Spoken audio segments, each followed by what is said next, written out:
Hey, you're listening to the Hustle Report by Profit Duel, and today we're taking a deep dive into how a passion for logo design can become not just a creative outlet, but a genuinely profitable entrepreneurial venture. It's a field many consider saturated, maybe, but our research reveals a surprising breadth of opportunity for those who approach it strategically. Exactly.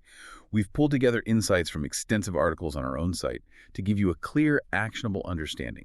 We'll cut through the generic advice and focus on what truly differentiates a successful logo design side hustle, exploring not just the mechanics, but the nuanced benefits, the less obvious challenges, and critically, how to position yourself for success right from day one. Okay, let's unpack this then. We've seen a massive surge in individuals looking to monetize their creative skills, and yeah, logo design consistently tops the list, but it's more than just a popular gig, it's a foundational need. I mean, every business, from the local bakery to a burgeoning tech startup, needs a visual identity that resonates. Right. Our insights show that a well-crafted logo isn't just a mark, it's often the first and maybe the most lasting impression a brand makes. It influences everything from perceived trustworthiness to market positioning.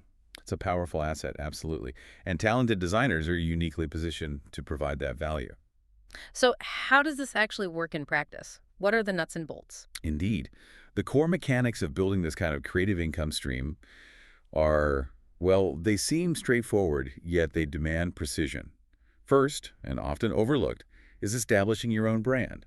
Before you design for others, you need a compelling identity for your services. Right, not just a logo for yourself. Exactly. It's about defining your aesthetic, your process, and the feeling clients get when they interact with your brand. And coupled with this, you need a highly curated portfolio.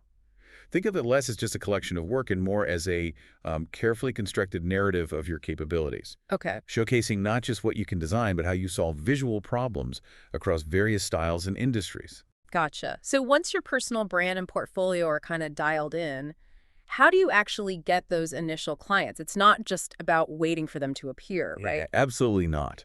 Marketing your services becomes your next critical phase. Our research highlights a multi-pronged approach. Beyond the standard social media presence, think visual platforms like Instagram and Pinterest, for obvious reasons, Yeah. we emphasize proactive outreach. That means identifying local businesses in need, offer those with outdated or even non-existent branding. Good point. It also means strategic networking with professionals who are adjacent to the design space.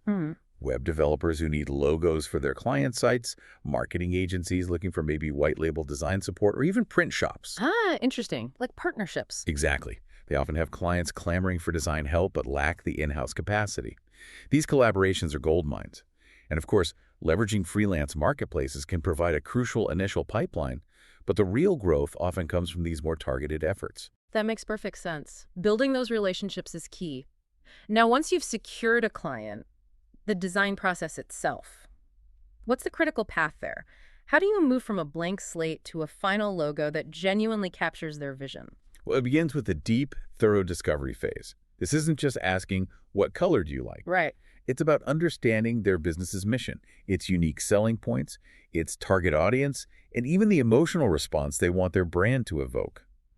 Our insights suggest that using things like mood boards, visual questionnaires, even discussions around brand archetypes can unlock a client's true needs far beyond their initial requests. Okay, digging deeper. From there, you move to concept development, presenting a diverse range of initial ideas that explore different creative directions. This phase is highly collaborative, with clear communication being paramount. So lots of back and forth. Yes, exactly. You're not just presenting options, you're guiding the client through a process of refinement, translating their feedback into tangible design solutions, until the logo perfectly aligns with their strategic objectives. And this iterative process really reinforces the importance of setting clear expectations up front. That's crucial for client satisfaction and your reputation. What's fascinating here is how that process, even with its complexities, offers some pretty compelling benefits.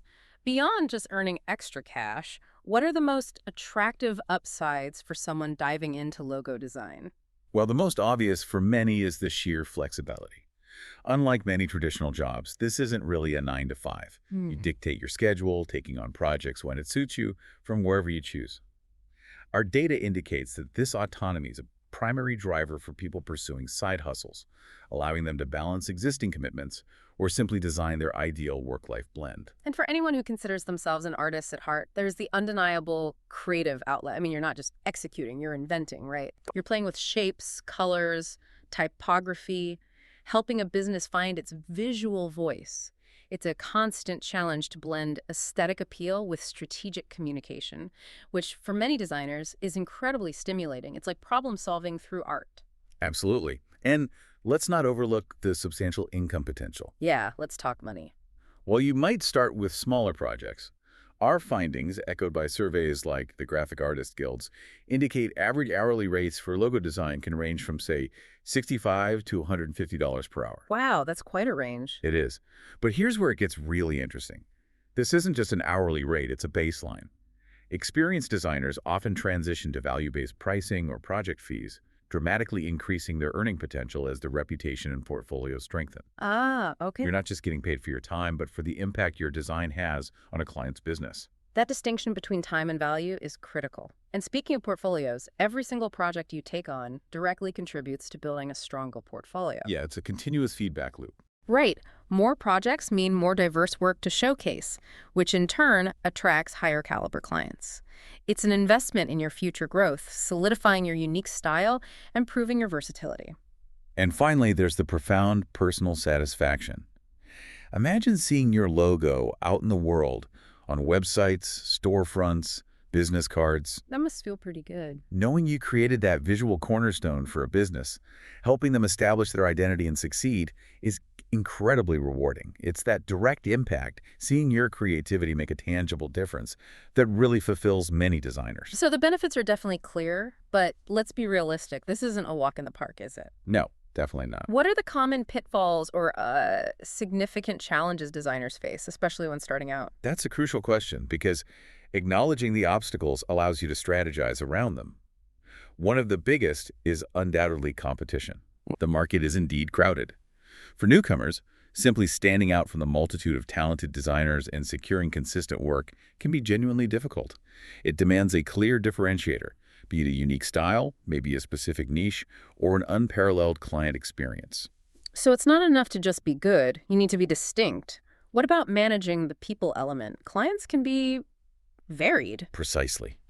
That brings us to client expectations, which can be incredibly diverse and, well, sometimes ambiguous. Uh-huh.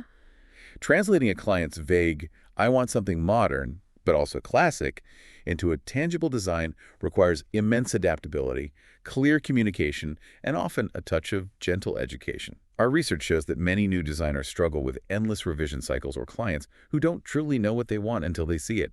Learning to manage those expectations, set boundaries, and guide the client effectively is a major hurdle. I can definitely imagine that. And given the creative nature, this isn't a job you can just clock out of easily, is it? No, the time commitment can be substantial.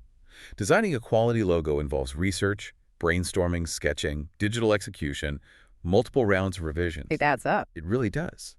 Doing this alongside a full-time job or other responsibilities demands exceptional time management and discipline.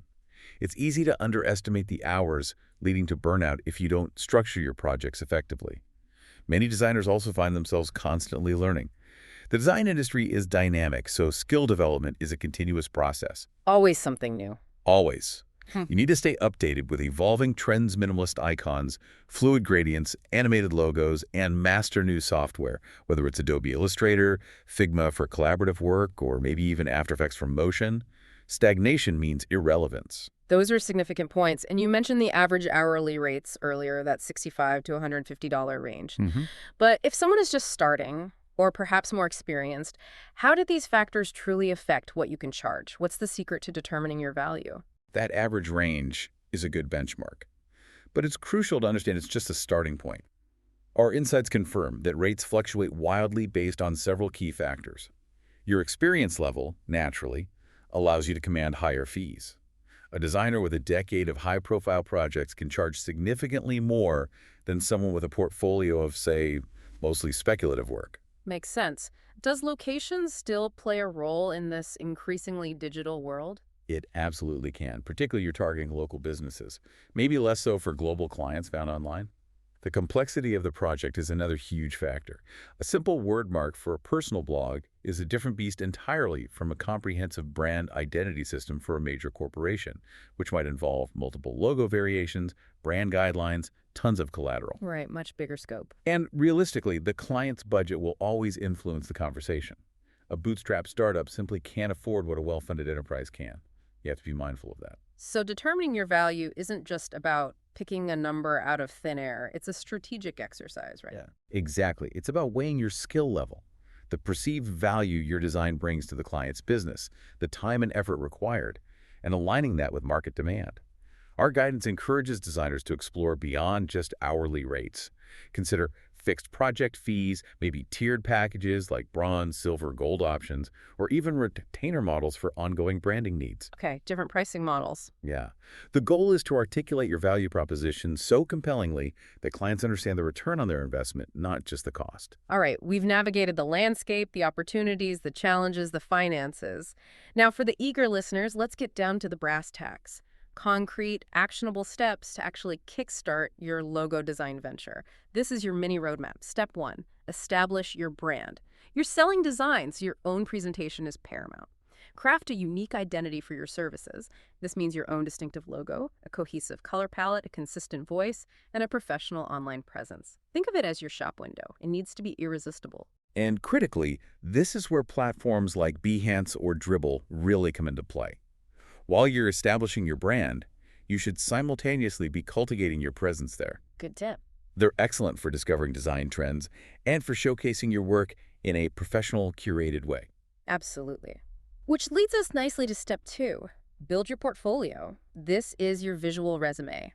It needs to be diverse, showcasing a range of logo designs, different styles, and ideally across different industries.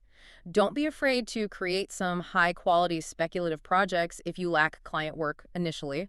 Show your versatility, your problem-solving approach, your unique aesthetic. And for portfolio building, our research highlights platforms like 99 Designs or maybe even local design contests as excellent springboards. Oh, like spec work contests. Sort of, yeah. They allow you to gain experience, get feedback, and potentially win paid projects that instantly become part of your portfolio, often with a real client brief to follow, with practical experience. Got it. Then you need to, step 3, market your services. Don't just build it and hope they come right. Certainly not. Actively promote yourself. Leverage social media, particularly those visual platforms. Engage in relevant online design communities. And don't underestimate the power of networking, reaching out to those web developers, marketing agencies we mentioned, or even local business associations. Personal connections can generate the most valuable referrals. Referrals are key. Next, step 4. Provide exceptional service. This is about more than just a beautiful logo. It's about clear communication, responsiveness, meeting deadlines, and delivering a positive professional client experience overall. Happy clients aren't just repeat customers, they become your most powerful marketing tool through word-of-mouth referral. Absolutely crucial. And finally, step 5, continuous learning. The design world never stops evolving. Dedicate time to staying current with the latest design trends, mastering new software, and refining your industry practices. This could involve online courses, workshops, or just engaging in design forums. Consistent self-improvement is non-negotiable for sustained success. So, to wrap up this deep dive, launching a logo design venture can be a genuinely fulfilling and financially rewarding path for passionate designers. It's about more than just artistic skill. It's about strategic thinking, understanding market needs, and, well, relentless self-improvement. While the challenges are real, from fierce competition to managing complex client expectations, the flexibility, creative freedom, income potential, and that deep personal satisfaction make it an incredibly worthwhile pursuit for the right person. Yeah. And if we connect this to the bigger picture, what we've discussed today about logo design is a powerful testament to the idea of transforming a specialized skill or genuine passion into a profitable venture. It really raises an important question for you, the listener. What unique blend of passion, expertise, and maybe overlooked opportunity exists within your own skill set? Interesting question. Logo design is a fantastic example, but our site also highlights a range of other possibilities. From matched bedding and selling digital products to creating art, publishing an ebook, or building a YouTube channel. The provocative thought here is not just about choosing one of these paths, but critically examining your own unique talents and asking, how can my distinct passion solve someone else's problem in a way that creates value and, in turn, profit. That's a wrap for this episode. Thanks for hanging out with us on the Hustle Report. Catch you next time.